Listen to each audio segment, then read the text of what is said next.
Our show with Mark was fun. I wanted to talk for hours about the punk scene he lived through.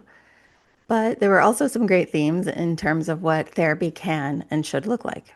And one of the things Mark mentioned through that conversation was talking about the role of AI in therapy and how at one point the AI was trying to define his attachment style and was kind of aggressive about it. And so this is something I could talk about for hours. So I want to dive deeper today on attachment styles.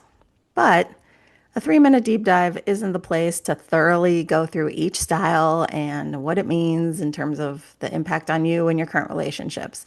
Maybe Kel and I can dedicate a show to that soon. But what can we accomplish here in this short time? And I guess, what am I thinking doing a deep dive in attachment styles where I refuse to delve deep into attachment styles? I don't know. As my teen says to me, it's not that deep, bruh.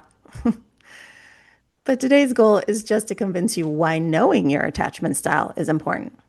And I'm hoping that I don't have to dissect each one in order to do that here. So here's my offering. As Mark mentioned, our earliest relationships in life form the pattern of basically how we see the world as either a safe place or not a safe place. Whether we trust other people in relationships not to hurt us, and of course, the zany things we do to protect ourselves from that. And as an infant, your brain is taking in loads of information all the time about whether or not your needs are generally being met. When I cry, does someone comfort me? When I'm hungry, do I get fed? The type of parenting you receive in those early years helps your brain decide, yes, I can generally get my needs met by people, or no, I can't, or sometimes I can and sometimes I can't, so I'm not sure what to count on.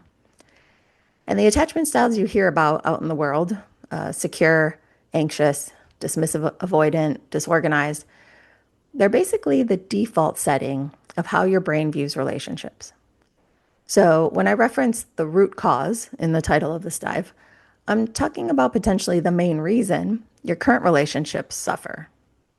Why are the relationships you try to engage in hard, or don't work out, or leave you more stressed than satisfied?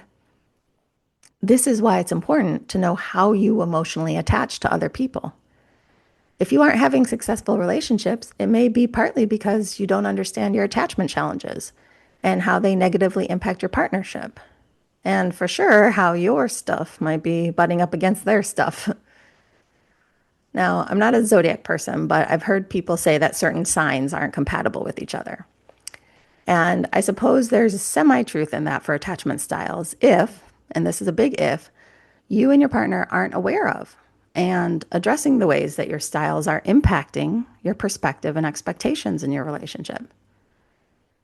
For example, someone who's anxiously attached and maybe needs a lot of reassurance can coexist with someone who's avoidantly attached, who may shut down or need space, if you make the effort to understand each other's attachment and then show grace or patience, or at least employ strategies to communicate in those moments when your two styles repel or rub up against each other.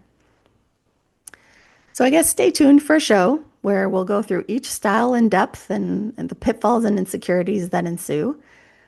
But until then, just start to think about what your attachment style might be and what is your general perspective about trusting people.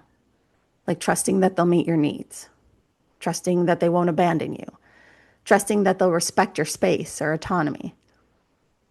I'd say a good start is to go back into our archives and find my deep dive on hyperindependence. I'll give you a hint, that's usually attachment related. But honestly, a lot of people find that once they understand the narrative their brain formed early on about relationships is sincerely impacting their needs and expectations and their current ones. And yes, absolutely, life experiences past early childhood affect your trust in people. Later trauma, systemic inequities, painful romances, many, many more things shape your trust in people. But attachment to caregivers in your earliest years is also one of the factors to consider if you haven't already. So I encourage you to consider it here. Well, that's it for me today. Email us at the unrelatingpodcast@gmail.com if you have questions or want to be a guest.